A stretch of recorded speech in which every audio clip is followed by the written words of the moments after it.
Estamos dormidos. Hoy les voy a hablar sobre una temática novedosa, se llama realidad virtual como manejo o como intervención no farmacológica en el control del dolor del paciente crítico pediátrico. Entonces, para poder iniciar la presentación, quiero hacer una pregunta. ¿Alguno de los asistentes en este momento es un enfermero de un área que no sea pediatría? ¿O todos trabajamos en pediatría? Entonces, esta pregunta idealmente sería para el grupo de personas que no trabajan en pediatría, y es que ¿cuál es uno de los mayores temores a los que se enfrenta un enfermero que asignan para cubrir en pediatría? Ese día que no llegó ese enfermero que solo sabe pediatría y nos tocó mandar el de adultos. ¿Cuál creen ustedes que es el mayor temor que siente ese profesional que no se ha enfrentado a esta población? Los escucho. Accesos venosos, perfecto, la canalización. ¿Alguien más? Ok, el llanto, perfecto. ¿Alguna otra? Los medicamentos. Bien, creo que le apuntamos a dos de los aspectos más importantes o que más generan temor. El primero, la administración de medicamentos en la población pediátrica. La primera imagen hace referencia a la forma tan metódica como nosotros administramos adrenalina en el momento de un paro cardiorrespiratorio en pediatría. Vemos que como enfermeros de cuidado intensivo pediátrico o de pediatría, llevamos a ser demasiado estructurados para hacer la administración de simplemente una ampolla de adrenalina.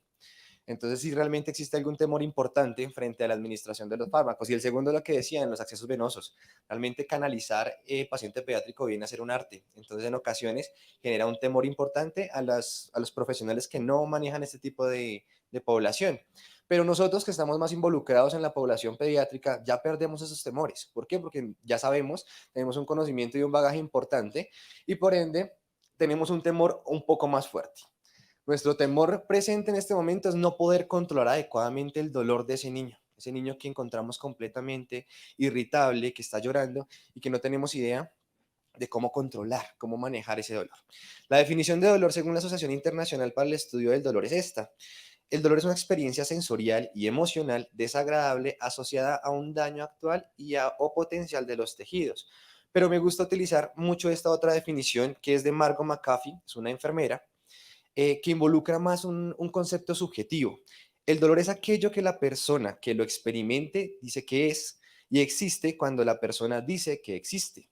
El dolor lo siente cada individuo, lo siente cada persona. No tenemos la potestad de identificar qué tanto o qué tan poco está sintiendo el dolor. Así que es una definición que me gusta porque vamos a la subjetividad y a lo que realmente está sintiendo cada ser humano. Pero bien, el dolor y la ansiedad, que son en un conjunto, se presentan, van a generar no solamente una sensación desagradable, sino que vamos a tener una cascada a nivel fisiológico que va a enlentizar un poco, va a dejar que sea un poco más lento el proceso de curación del paciente. Tanto la ansiedad como el dolor van a generar un estrés fisiológico. Ese estrés fisiológico va a generar la supresión de citocinas proinflamatorias. ¿Qué significa esto? Que el reclutamiento de las células fagocíticas o las células que se encargan de desechar todos esos elementos que quiere eliminar nuestro cuerpo no se van a dar adecuadamente y va a retrasar completamente toda la cascada de curación de nuestros pacientes.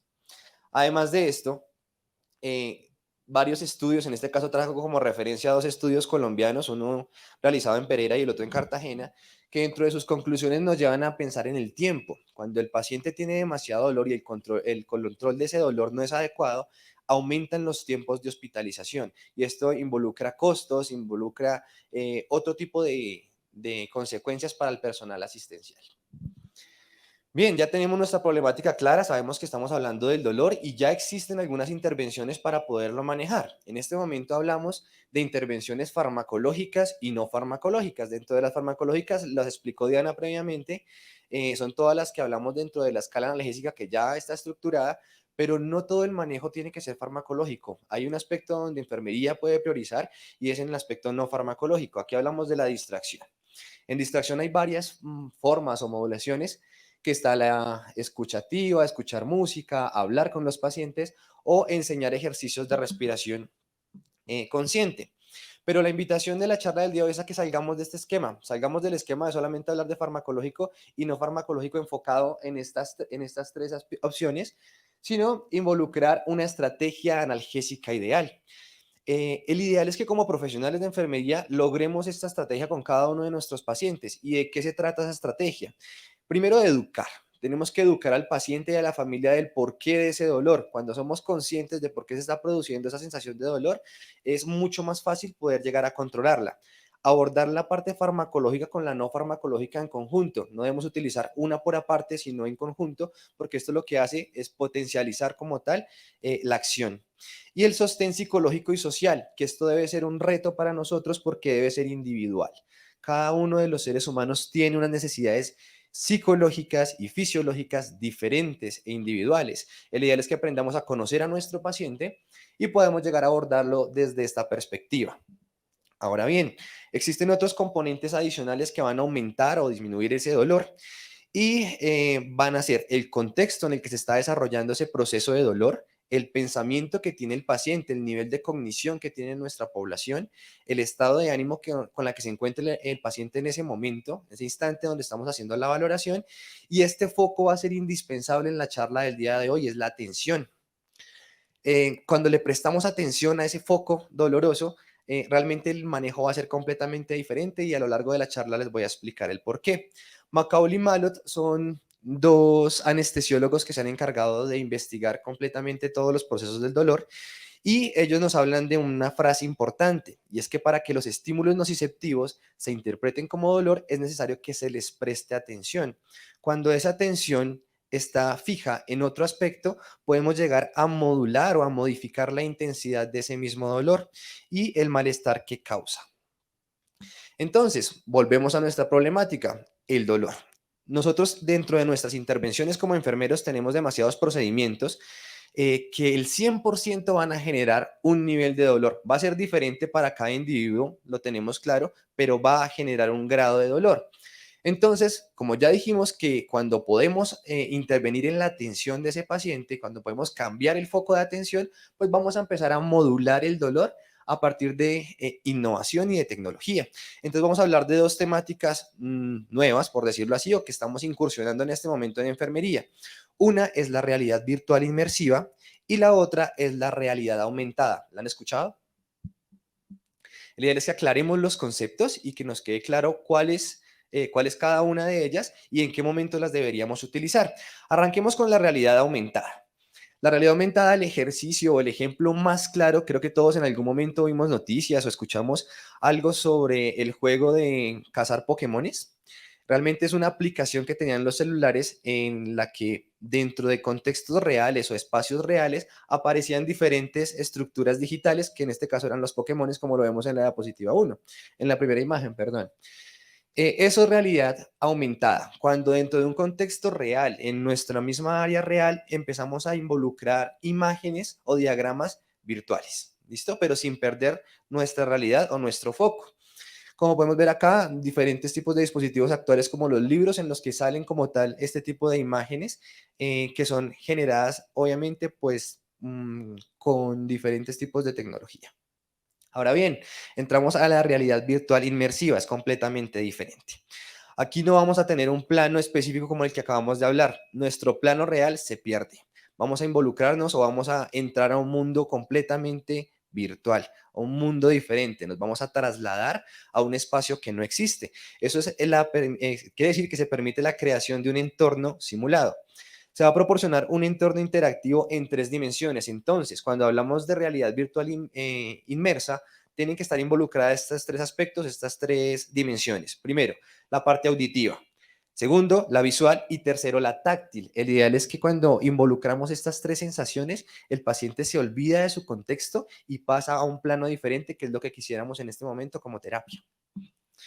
Entonces, ustedes se preguntarán qué ve el paciente cuando le colocamos este tipo de dispositivos, qué realmente está viendo y cómo lo ve. Esta es la imagen más clara, les traje un video de lo que ven nuestros pacientes cuando colocamos realidad virtual. ¿Vamos a ver?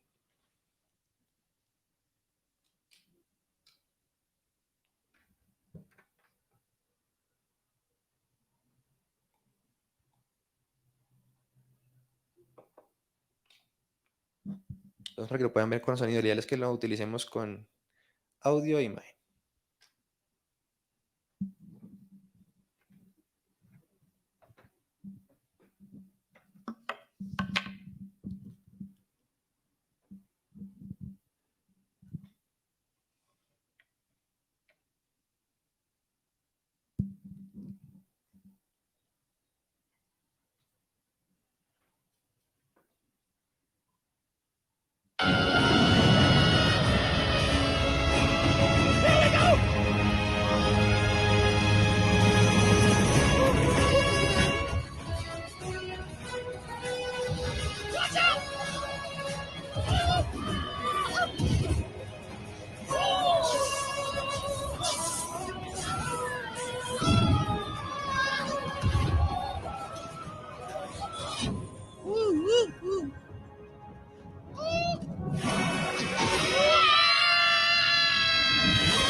Esta es la tecnología que utilizamos en realidad virtual. Aquí hablamos de head tracking. Si se dan cuenta, hacia donde el paciente mueve su cabeza, va a ver como tal un mundo virtual. No es solamente una pantalla al frente del paciente, sino que todo su entorno en 360 grados le permite visualizar ese nuevo mundo virtual. Entonces, ¿por qué pasa esto? ¿Por qué funciona la realidad virtual en el manejo del dolor? Vamos a abordar primero una perspectiva desde el punto de vista psicológico. Psicología nos dice que existe, después de que se genera el dolor, un componente conductual. Ese componente conductual hace referencia a la percepción, cómo yo percibo ese dolor. Y para la percepción requiero de tres componentes adicionales. Primero, el discriminativo sensorial hace referencia a la identificación del lugar, calidad y características de ese dolor. Entonces, yo como individuo sé que me está doliendo, sé que puedo referenciarlo hacia una pierna, hacia un brazo, sé qué características tiene, sé si es punzante, si es un tipo de dolor como quemadura, nosotros lo tenemos muy bien clasificado como enfermeros. Entonces, todo va a ser generado por el componente discriminativo sensorial. Después de que tenemos claro cuáles son las características de ese dolor, pasamos al componente afectivo motivacional. Y específicamente nos lleva a las consecuencias. Entonces, como seres humanos decimos, este dolor me puede generar o es un llamado de atención a que tengo una patología, a que probablemente estoy cruzando con una enfermedad o que se me va a alterar mi vida. Voy a tener una interacción diferente con mis compañeros, voy a tener una interacción diferente en mi trabajo. Este tipo de cognición se genera en este componente. Y posteriormente hablamos del componente cognitivo evaluativo, que en el componente evaluativo lo que hace como tal el ser humano es realmente fijar una atención, fijar o prestar la atención en cómo puedo disminuir ese dolor, pero enfocado completamente en ese punto. Entonces, queremos romper esta cadena. Con la realidad virtual lo que queremos es atender el componente conductual y generar una disociación psicológica del dolor. ¿Qué vamos a activar? Unas regiones cognitivas y emocionales mucho más altas que entonces ya involucramos, pasamos de una teoría psicológica a una teoría fisiológica, que es esta. Entonces, ¿cómo funciona la realidad virtual realmente? Primero, lo que pasa es que no se van a transmitir los estímulos dolorosos de la forma más efectiva. Sabemos que todo dolor se genera por un estímulo nociceptivo generado por una lesión a nivel periférico. ¿Qué va a pasar en este caso en la realidad virtual? Que se va a transmitir de una forma más lenta, tanto en el tálamo como en el sistema límbico y en la corteza sensorial, que al final es la que me genera a mí el estímulo doloroso. El segundo aspecto fisiológico que permite identificar la funcionalidad de la realidad virtual es la eficacia frente a la atención a los estímulos internos y externos en vez del estímulo nociceptivo. Es decir, nos involucramos tanto en poder cumplir la meta del videojuego como lo acabamos de ver. El paciente se involucra tanto en poder superar esas metas o cumplir la misión que tiene que completar, que se le olvida que está generándose un tipo de foco nociceptivo. Lo que hacemos es cambiar el foco de atención del fisiológico al neurológico. El tercer aspecto es que se presenta una modulación intercortical entre diferentes vías de señalización. Entonces, realmente vamos a abordar atención, emoción, memoria y otros sentidos. Empezamos a involucrar sentidos diferentes en todo el foco de concentración del manejo del dolor. Y por último, el cuarto aspecto fisiológico es el aumento de una actividad regional. Vamos a tener un aumento en la actividad de sinapsis cerebral en corteza cingulada y en el órbito frontal. Entonces, toda la parte orbital o frontal del ser humano nos permite toma de decisiones. En este caso, el personaje o el paciente pediátrico en este caso se va a involucrar a poder superar la meta, a superar ese objetivo dentro del juego y no simplemente a focalizar todo en un estímulo doloroso. Entonces, ¿cuáles son las indicaciones que encontramos por literatura en este momento para el uso de la realidad virtual en clínica? Inicialmente habíamos dicho que la charla teníamos que tenía un enfoque hacia el paciente quemado, como le decía Diana, es una de las novedades que estamos utilizando en nuestra población pediátrica en la unidad de quemados, pero no está limitada solamente para esta población. Existen demasiadas indicaciones, pero traje las que están en este momento evaluadas. La idea es que como enfermeros sigamos evaluando más, pero estas son las que ya aparecen referenciadas en literatura. Una, la curación de quemaduras, otra, la canalización de accesos venosos, tanto periféricos como de inserción periférica, tratamientos oncológicos, procesos quirúrgicos mínimos, Rehabilitación e inmunización. En este caso es cuando lo utilizamos para que los que tienen temor frente a la aguja, cuando los van a vacunar, pues simplemente los distraemos para que no para poderlos distraer de este tipo de estímulos o de focos. También existen contraindicaciones. No a todos los pacientes podemos utilizar este tipo de intervenciones. Las podemos clasificar también por literatura en dos grupos grandes, las absolutas y las relativas. Dentro de las absolutas encontramos los pacientes con inestabilidad hemodinámica. Realmente en esta población sabemos que tenemos que depender de algún tipo de sedación para mantenerlos estables y obviamente la cognición de esta población no va a permitir que se involucren en este tipo de terapia. Entonces es una población que tenemos que aislar. Pacientes con requerimiento de oxígeno suplementario, sobre todo cuando tenemos total face. Recordemos que el total face involucra completamente la cara del paciente y va a ser imposible colocar sobre este dispositivo otro dispositivo adicional. Pacientes con requerimientos de oxígeno suplementario como ventilación mecánica y más allá de que tenga en este momento el tubo orotraqueal, es el nivel de sedación que requiere ese paciente para estar acoplado a ese sistema de oxigenación. Entonces, la sedación no va a permitir que sea tan adecuada pues como tal la adherencia a este tipo de tratamientos no farmacológicos. Pacientes sedados o con alteración de estado de conciencia, como lo hemos visto anteriormente, y antecedentes o diagnósticos de convulsión. Dentro de las relativas, encontramos que el perímetro cefálico sea menor al que se requiere por el diferente tipo de dispositivo. Entonces, cada casa comercial que crea el dispositivo da unas medidas específicas de perímetro cefálico. Lo dejamos como relativas porque existen actualmente, los enfermeros somos demasiado creativos y encontramos las formas de colocarlas. Entonces se pone una compresa, se coloca, y por eso lo quise dejar como en relativo, porque sé que no nos vamos a orar, pero pues podría llegar a ser una contraindicación relativa. Pacientes con heridas o lesiones faciales en el cráneo, aquí vamos a depender del tipo de herida que tenga el paciente y el proceso que lleve esa herida. Si la herida está en un proceso de cicatrización, pues realmente podríamos llegar a evaluar la posibilidad de colocarlo si la herida está en cara. Ahora bien, estos son dos programas que manejamos específicamente en pediatría. Fueron creados para población pediátrica y población pediátrica quemada. Entonces, no solamente tiene el head tracking que ustedes pudieron evidenciar en el video, de que son los 360 grados en la movilidad del video, sino que además queremos percibir un ambiente diferencial al estímulo que generó el trauma. La quemadura asociada a calor todo el tiempo, queremos cambiarla para que el paciente piense en frío. Entonces, el primero es el Snowboard, es un software o videojuego que se maneja en realidad virtual para que el paciente tenga una inmersión completa en un ambiente muy frío. Entonces lo aislamos completamente del recuerdo de la quemadura y lo involucramos a algo diferente. El otro es el del King Pre-Op, que lo utilizamos en paciente quemado, pero para el traslado a salas de cirugía. Lo que buscamos con este es disminuir el nivel o el riesgo de ansiedad que tiene ese paciente durante el traslado de la unidad de cuidado intensivo hasta la sala de cirugía para realizar la curación cuando procede a hacerlo en sala quirúrgica. Lo ideal es que la aplicación de este tipo de dispositivos siempre se haga de la mano con farmacológicas o medidas farmacológicas. Uno de los medicamentos que más utilizamos y que nos aplica este tipo de intervenciones es la ketamina. Al ser un disociativo, es un sedante que nos permite involucrar al paciente directamente en el videojuego para que realmente no esté pensando en otra cosa, sino que nosotros garanticemos que el foco de atención sea este.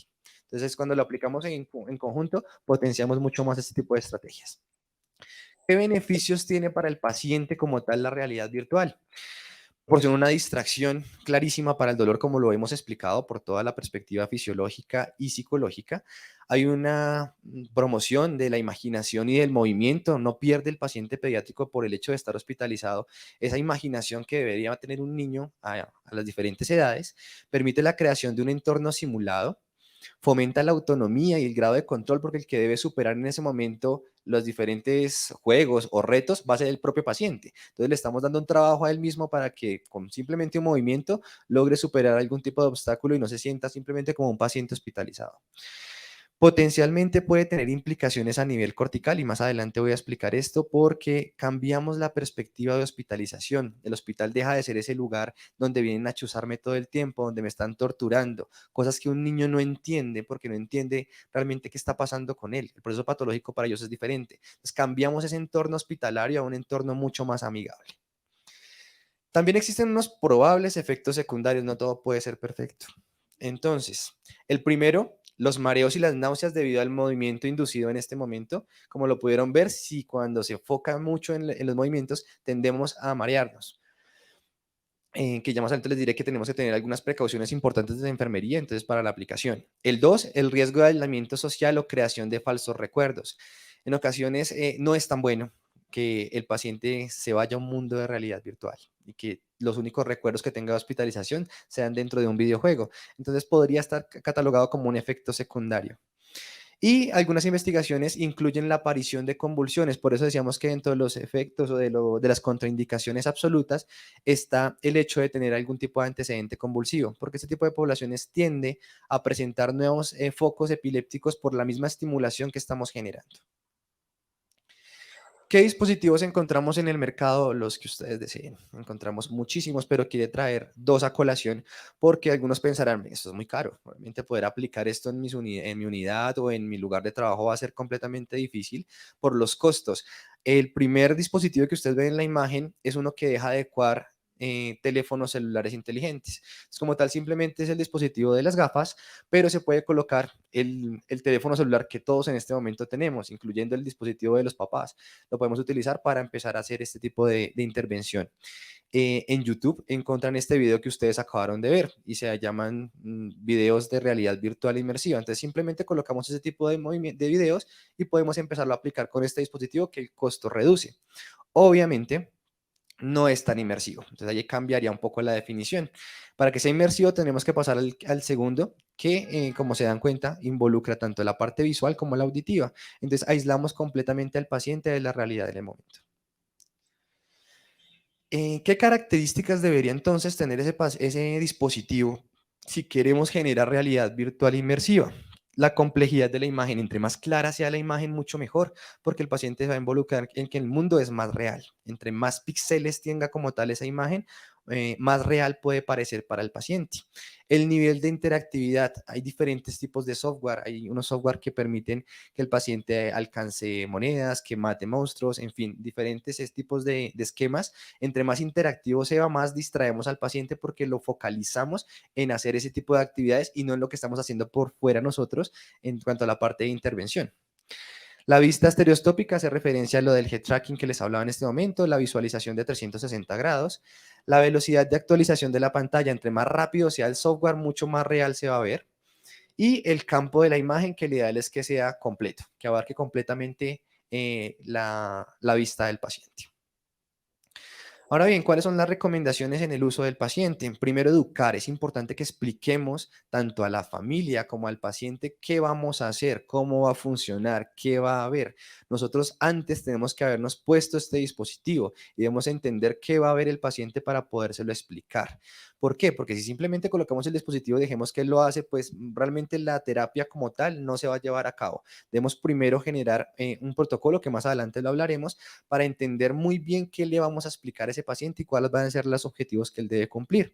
Segundo, la monitorización. Idealmente, debemos contar con un monitoreo continuo de las constantes vitales de los pacientes, porque estas son terapias realmente nuevas, no sabemos realmente qué puede generar en los diferentes pacientes. La estimulación sensorial podría generar beneficios como lo vimos el día de hoy, pero puede que no. Puede que tengamos el tipo de alteración a nivel hemodinámico y es importante que tengamos seguridad en este aspecto y siempre tengamos monitoreo continuo de las constantes vitales de nuestros pacientes. Evaluación de escalas. Realmente hacer esta aplicación sin evaluar escalas es quedarnos en el pasado. Enfermería no registra. Tenemos bastantes falencias con el registro y el ideal es que empecemos a aplicar escalas para saber qué tan funcional es este tipo de terapia. Mantener el confort, obviamente el ideal es que siempre hagamos este tipo de terapias en cama y con seguridad. Entonces, barandas elevadas todo el tiempo, una persona haciéndose cargo como tal del paciente. ¿Por qué? Porque como esto interviene también movilidad, el paciente puede saltar en algún momento y presentar una caída. Entonces, tengo que prever todo ese tipo de aspectos que se pueden asociar a la terapia. Esto va ligado con la garantía de la seguridad y finalmente la limpieza y la desinfección. Obviamente hablamos de que los costos no vamos a tener un par de gafas o dispositivos como tal para cada paciente. Va a ser uno que se va a manejar para toda la población. Y si no encontramos un protocolo, no tenemos definido un protocolo de limpieza y desinfección específico, pues va a ser un poco más complejo o va a ser un fómite de infección. Entonces tenemos que tener muy claro cómo vamos a desinfectar ese dispositivo. Les quiero compartir esto, que es nuestra experiencia, es el dispositivo con el que contamos en Fundación Santa Fe en la unidad de cuidado intensivo y quisimos traer a colación uno de los pacientes más icónicos que tenemos. ¿Por qué? Porque es un paciente que no ha tenido la posibilidad de acceder a la tecnología. Es un paciente que es procedente de la periferia, de un lugar muy periférico del país, donde su condición económica no le ha permitido tener acceso a absolutamente nada, ni incluso a un celular. Entonces, el hecho de poder empezar a involucrar ese tipo de tecnología con esta población para nosotros realmente es muy valioso, porque es un paciente que realmente interactuó con este tipo de dispositivos, se le pudo controlar de alguna manera el dolor y le generamos una felicidad que a la final al enfermero le genera mucha satisfacción. Entonces, por eso lo queremos traer a colación en este momento, para que identifiquen pues una de las formas cuando lo estábamos aplicando en un sillón, siempre con un enfermero frente al paciente, pues como para verificar todas las pautas de seguridad. ¿Cuáles serían las recomendaciones entonces de implementación? Porque el ideal de esta charla es que ustedes empiecen a llevarse esto para sus unidades, para sus lugares de trabajo y empecemos a volverlo un boom desde el punto de vista de enfermería. Primero, generar un protocolo, un estándar. Esto no es simplemente colocárselo al paciente y dejar que él juegue mientras yo hago los diferentes procedimientos. Debemos establecer claramente un estándar operacional o un protocolo donde se definan todos los detalles del procedimiento o el aspecto de intervención, desde incluir todos los pacientes que vamos a incluir dentro del protocolo, las contraindicaciones, las indicaciones, el paso a paso de todo lo que debería llevar a cabo ese tipo de procedimientos. Segundo, saber elegir el tipo de población o al paciente que le vamos a utilizar este tipo de terapia. No a todos lo podemos aplicar, no en todos deberíamos aplicarlo porque a veces hay pacientes indispuestos o cansados. Si colocamos este tipo de dispositivos, va a tener una idea de una terapia que realmente no funcionó. Entonces tenemos que buscar muy bien a ese paciente que esté dispuesto, que realmente quiera hacerlo, para que tengamos efectos o tengamos resultados mucho más notables. Hablamos también de la presencia de los padres durante este procedimiento. Como vamos a involucrar un mundo irreal, vamos a sacarlo de esta realidad, el ideal es que ellos sientan seguridad y muchas veces no lo hacen con nosotros. Nosotros llegamos a ser individuos nuevos para ellos que no le generamos tanto vínculo de confianza, pero sus padres sí. El hecho de que sus padres puedan estar presentes en esta terapia, tomándole simplemente la mano, les da la seguridad de que van a estar tranquilos y seguros. La limpieza del dispositivo, como lo habíamos hablado, el ideal es que esto se haga de forma transversal con epidemiología clínica, en conjunto con ellos, buscar la herramienta para encontrar un control adecuado de infecciones. Bien, entonces, ¿por qué apostarle a la realidad virtual? ¿Por qué enfermería debería apostarle a esto? En la prevención futura de fobias, usualmente los pacientes le generan algún tipo de fobia a las agujas, a los hospitales, a los enfermeros. Es una forma de empezar a mitigar esas fobias a largo plazo que generamos en la población pediátrica. La reducción de las incidencias en los traumas, los trastornos por estrés postraumático en esa población pediátrica, podemos empezarla a limitar también, y una mejora en la cooperación del paciente con el personal asistencial. Realmente es una forma de romper el hielo con el paciente e involucrarnos más con esa atención humana que debemos tener con los pacientes. Esto va a reducir realmente el dolor, pero también va a conducir a mejores resultados en salud y a un resultado diferencial en nuestra población. ¿Cuál sería el rol de enfermería entonces? Nosotros como enfermeros debemos favorecer la adaptación del niño al ambiente hospitalario. Es uno de nuestros mayores retos. Y acá es cuando empezamos a involucrar dos aspectos, es el juego y la tecnología. Empezamos a no quitarle ese aspecto importante al paciente pediátrico, que es el juego. El niño debería jugar. Es una forma en la que garantizamos que juega, pero que también podemos nosotros desarrollar o realizar algún tipo de procedimiento que es importante para su curación y para que el tratamiento como tal se pueda llevar a cabo.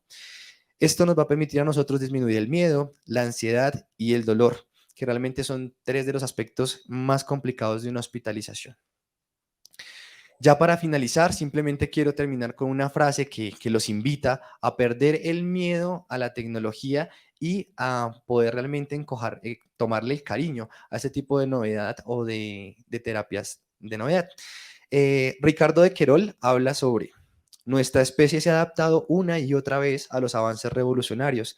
Tenemos motivos para sentirnos tan ansiosos como ilusionados. Muchísimas gracias a todos por su atención.